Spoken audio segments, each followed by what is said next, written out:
তো বন্ধুরা রিলিজ হয়েছে নতুন হিন্দি সিনেমা আজাদ।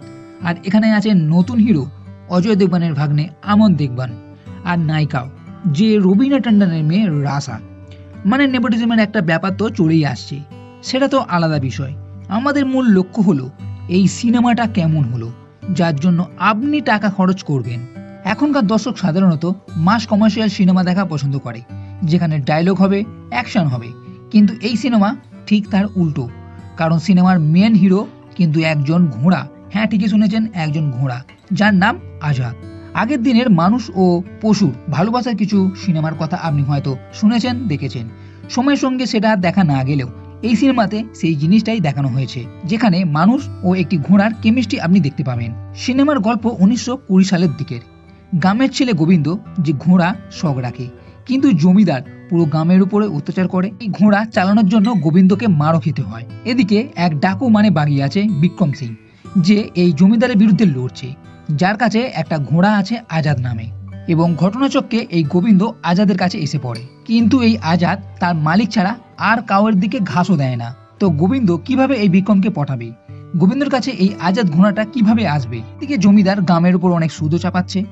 গোবিন্দ পুরো গ্রামবাসীকে কিভাবে বাঁচাবে, কিভাবে সেই হিরো হবে, এই সব নিয়ে সিনেমা। যা বলতে গেলে টিপিক্যালি এক পুরনো যুগের কাহিনী, যা পুরনো হিন্দি সিনেমাতে আপনি আকসার হয়তো দেখে থাকবেন। তাই কাহিনীর মধ্যে আমার কাছে নতুনত্ব তেমন কিছু নেই।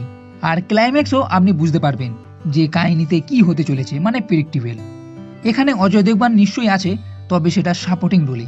মেন হিরো আমন হলেও পুরো যাকে বলে মেহফিল লুটলিয়া, সেটা হচ্ছে এই আজাদ নামী ঘোড়াটি।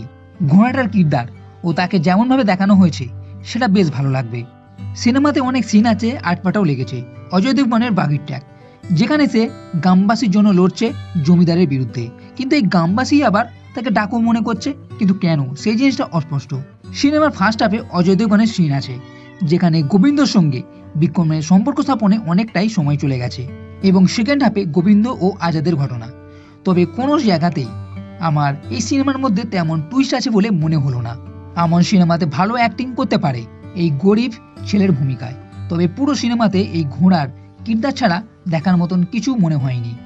তাছাড়া সিনেমার কাহিনীও কমজোর লেগেছে।